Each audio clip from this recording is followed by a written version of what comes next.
السلام علیکم ورحمۃ اللہ وبرکاتہ۔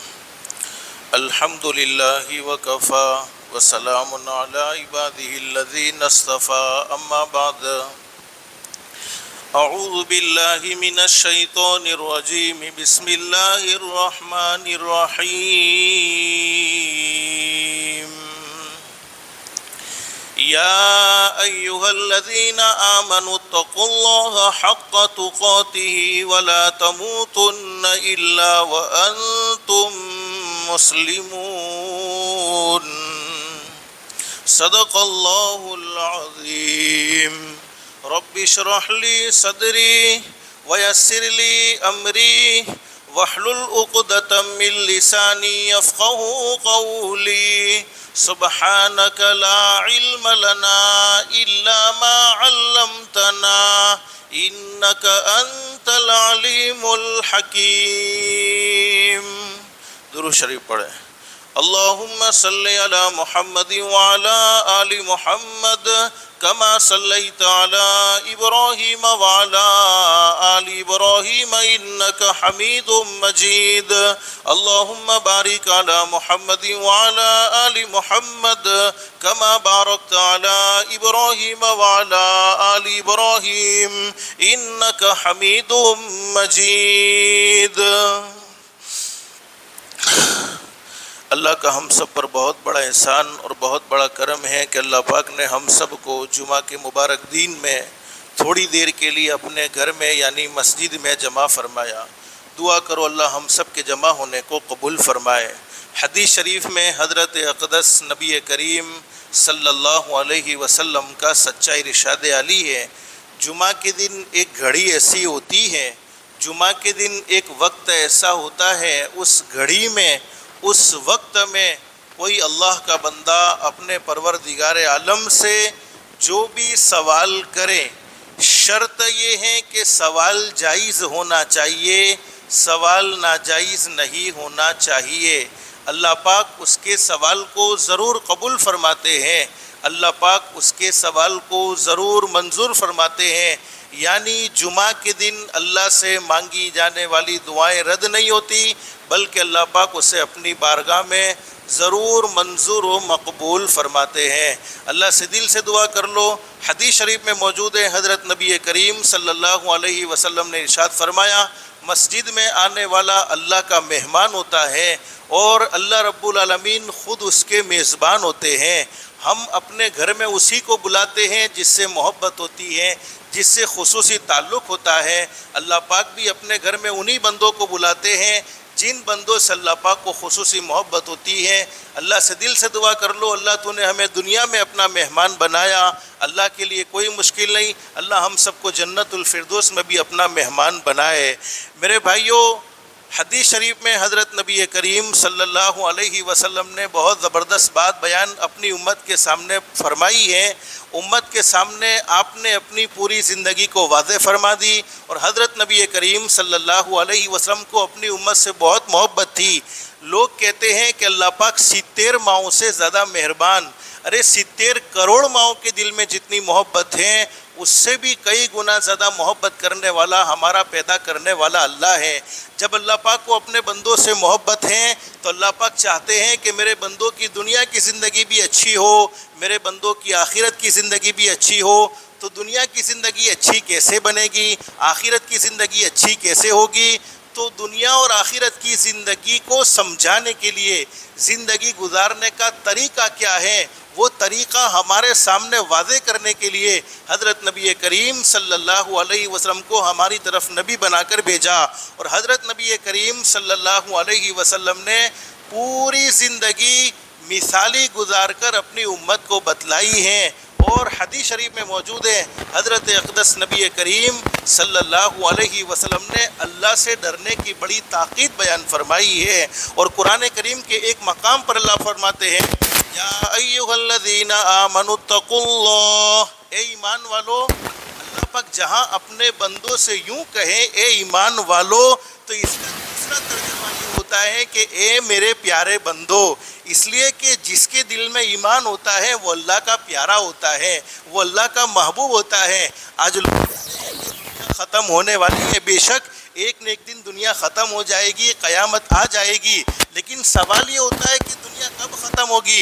حدیث شریف میں فرمایا نبی کریم صلی اللہ علیہ وسلم نے، جب تک زمین پر ایک بھی اللہ اللہ کہنے والا موجود ہے، اللہ کا نام لینے والا باقی ہے، اس وقت تک دنیا ختم نہیں ہوگی، بلکہ دنیا کا نظام چلتا رہے گا۔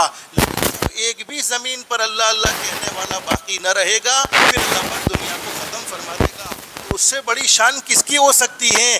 جس کی وجہ سے اللہ پاک نے دنیا کو باقی رکھا ہے، جس کی وجہ سے اللہ پاک دنیا کے نظام کو چلا رہے ہیں۔ اب اللہ پاک اپنے بندوں سے کہتے ہیں اتقوا اللہ، او میرے بندوں مجھ سے ڈر جاؤ۔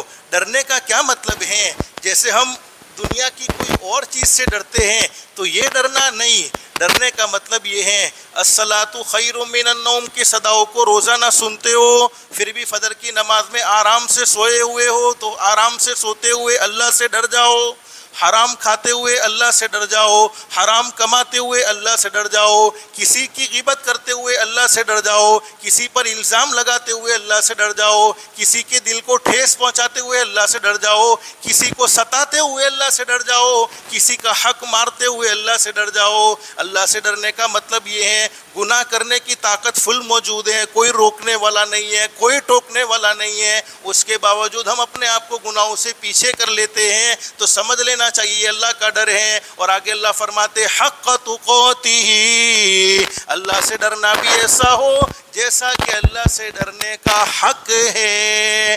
یعنی اگر ہم گناہ سے بچتے بھی ہیں، نیکی کرتے بھی ہیں، تو نیکی دنیا والوں کے لیے نہیں ہونی چاہیے، بلکہ بولو کس کے لیے ہونی چاہیے؟ اللہ کے لیے ہونی چاہیے۔ گناہوں سے بچتے بھی ہیں، اپنے آپ کو غلط کاموں سے روکتے ہیں، تو روکنا دنیا والوں کے لیے نہیں ہونا چاہیے بلکہ اللہ کے لیے ہونا چاہیے۔ اللہ سے ڈرو جیسا کہ اللہ سے ڈرنے کا حق ہے۔ آگے اللہ قرآن کریم میں فرماتے وَلَا تَمُوتُنَّ إِلَّا وَأَنْتُمْ مُسْلِمُونَ۔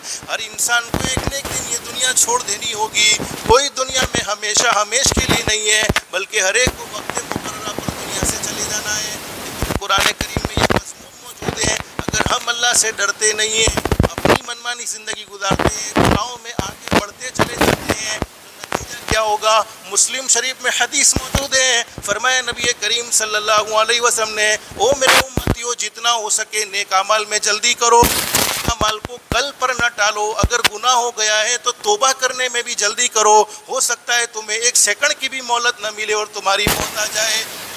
کہ نیکی میں جلدی کرو، گناہ ہو جائے گناہ سے معافی مانگنے میں جلدی کرو، اس لیے کہ اندھیری رات کے ٹکڑوں کی طرح تمہیں نئے نئے فتنے دیکھنے کو ملیں گے۔ اس وقت تم دین کی محنت کرنا چاہو گے تب بھی نہیں کر سکو گے، اللہ کے دین کو سیکھنے کے لیے نکلنا چاہو گے تب بھی نہیں نکل سکو گے۔ ابھی تمہارے پاس موقع ہے، ابھی تمہارے پاس چانس ہے، اس چانس کی تم قدر کر لو، اس موقع کی تم قدر کر لو۔ پھر ہمارے نبی نے فرمایا میری امت گناہوں میں ایسی آگے بڑھے گی، اللہ کو ناراض کرنے میں اتنی حدیں کراس کر جائے گی۔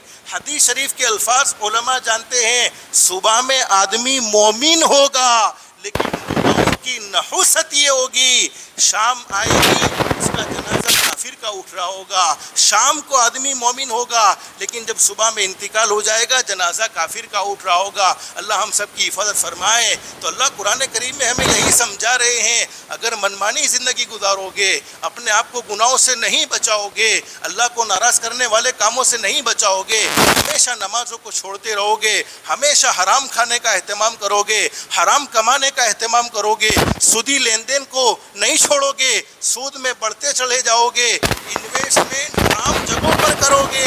ارے دنیا کے اندر کچھ حاصل ہوا نہ ہوا دو نمبر کی بات ہے، لیکن حقیقت یہ ہے زندگی میں ایسے ہوتے ہیں، بعض اللہ کی نافرمانیاں زندگی میں ایسی ہوتی ہیں، ان گناہوں کی نحوست یہ ہوتی ہے کہ دنیا والوں کی نظر میں تو ہمارا نام مسلمانوں میں شمار ہوتا ہے، لیکن اللہ نے آسمان پر ہمارے ایمان کے ختم ہو جانے کا فیصلہ کر لیا ہوتا ہے۔ تو اللہ یہی سمجھا رہے ہیں وَلَا تَمُوتُنَّ إِلَّا وَأَنْتُمْ ہمیشہ نہیں رہو گے، لیکن ڈرتے رہنا کہیں موت آ جائے اور موت کے وقت تم سے کلمے کی دولت کو چھین نہ لیا جائے، تم سے ایمان کی دولت کو چھین نہ لیا جائے، اور دنیا کی مختصر سی زندگی میں جتنے بھی ہم نیک اعمال کرتے ہیں، جتنا بھی اللہ کو راضی کرنے کا اہتمام کرتے ہیں، تمام کے تمام نیک اعمال کا ایک ہی مقصد ہے، تمام کے تمام گناہوں سے بچنے کا ایک ہی مقصد ہے۔ جو ایمان اللہ نے ہمیں ماں کی گود سے نصیب فرمایا، وہ ایمان قبر میں جانے تک باقی کیسے رہ جائے؟ بس اللہ پاک سے دل سے دعا کر لو، اللہ پاک ہم سب کو ایمان جیسی عظیم دولت کی قدردانی کی توفیق نصیب فرمائے اور ایمانی زندگی گزارنے کی توفیق نصیب فرمائے، ہماری دنیا بھی بہتر سے بہتر بنائے، آخرت بھی بہتر سے بہتر بنائے۔ 5 وقت ضرور کرنا چاہیے، نمازوں کو صرف جمعہ کے ساتھ خاص نہیں کرنا چاہیے۔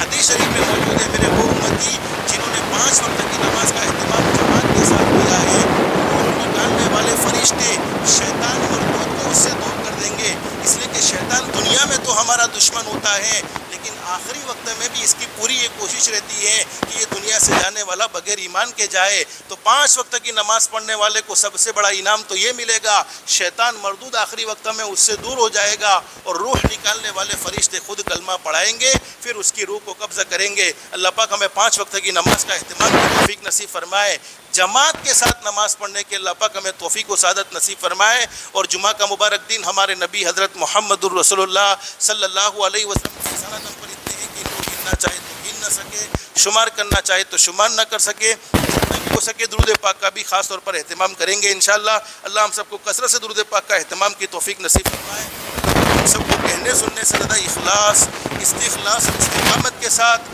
عمل کی توفیق نصیب فرمائے، آمین یا رب العالمین۔ وآخر دعوانا ان الحمدللہ رب العالمین۔